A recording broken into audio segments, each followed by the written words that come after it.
Arabic Sahel.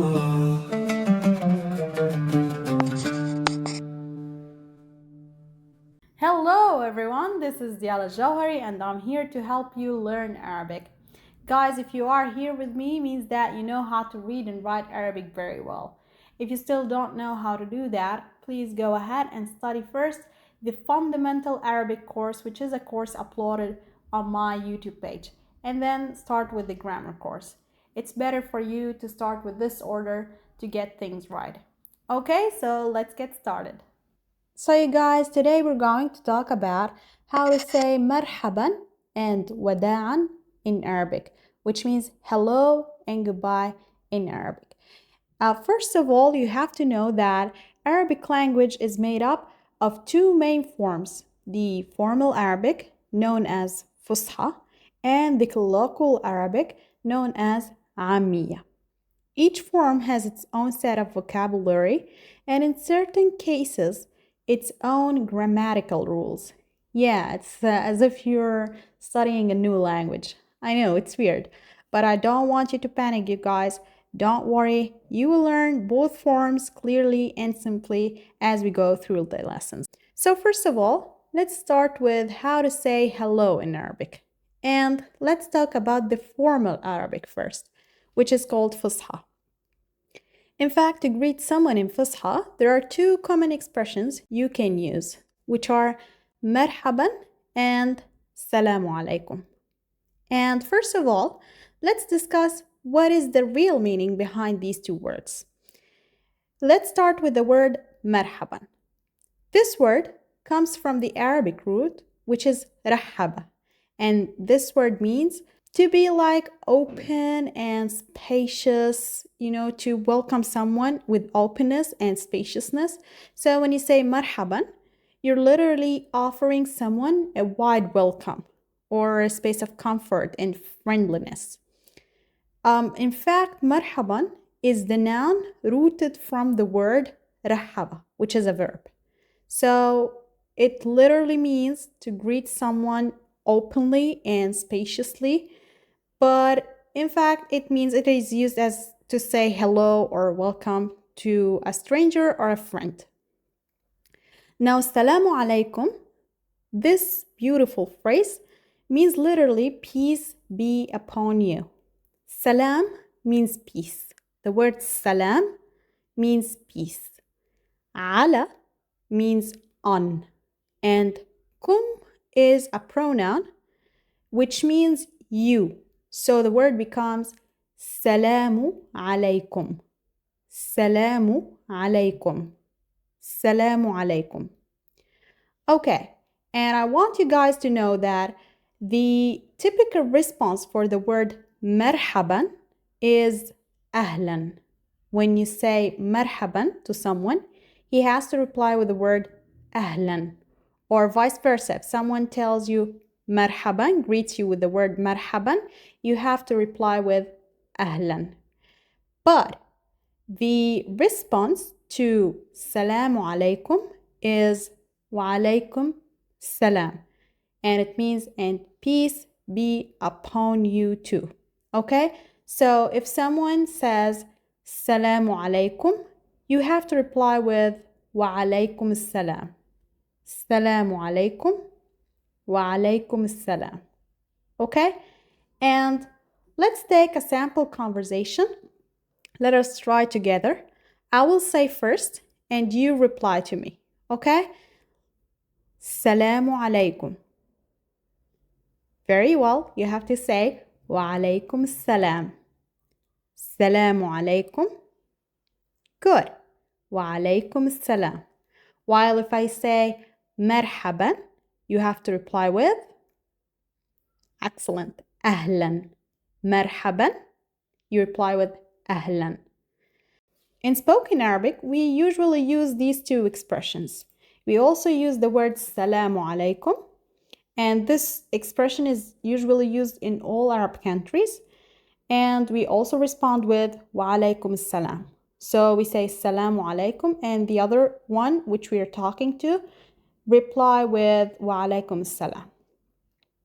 Now, the word marhaban is usually used in Palestine, Syria, and Lebanon, the country which I come from. I'm Lebanese from Lebanon. So in Lebanon, we usually also use marhaba. You also hear salamu alaikum in certain regions, but in others we say marhaba, okay? And the reply will be ahlan. Marhaba, ahlan. We don't use the N sound, marhaban. We say marhaba, okay? This is in spoken Arabic. Now let's take a look on how to say goodbye in Arabic. First of all, let's start with the formal Arabic. In formal Arabic, we have three main expressions. وداعا, إلى اللقاء, مع السلامة. The word وداعا comes from the root ودع, which relates to departure or bidding farewell.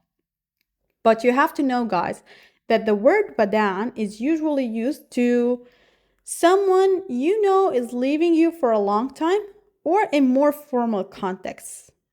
And you have to know that this word is used only in formal Arabic.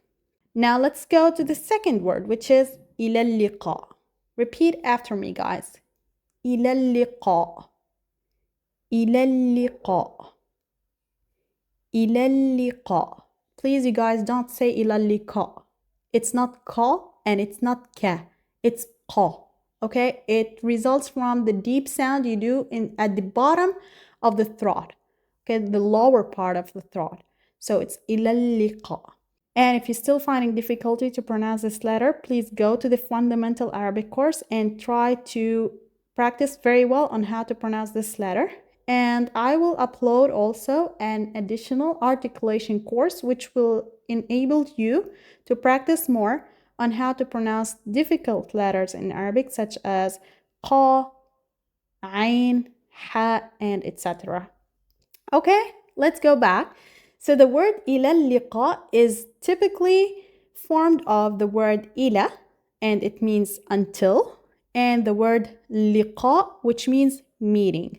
So it's as if you're saying until the meeting or until we meet again. Okay, and this is typically what إلى اللقاء means. It means until we meet again, and it is used to say goodbye. So yeah, it implies hope, expectation of seeing the person again in the future.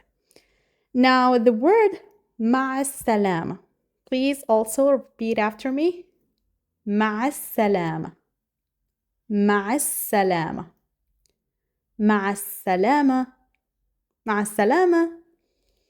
The word مع السلامة is usually composed of two words. مع, which means with, and salama, which means safety.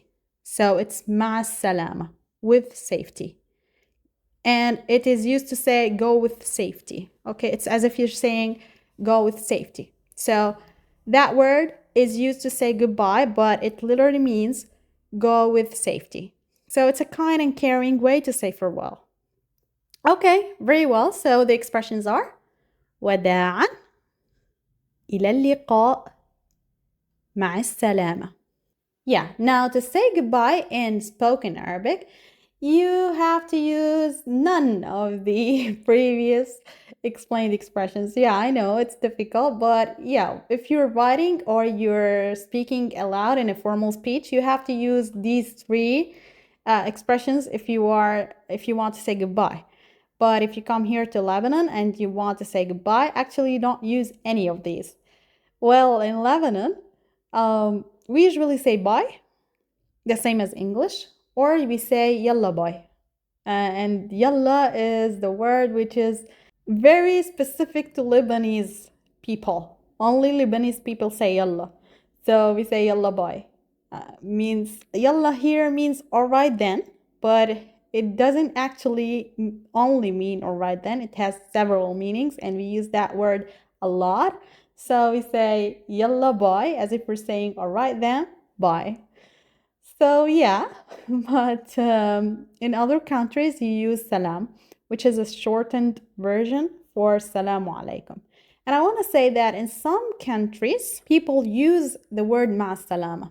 So in Lebanon, you might hear some people saying ma salame. Yeah, we typically don't use a sound.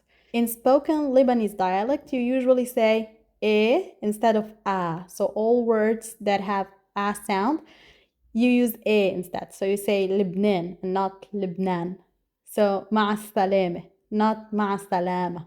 Okay? But in other, I know. Yeah, it's weird, but in other Arabian countries, you will hear the word مع السلامة.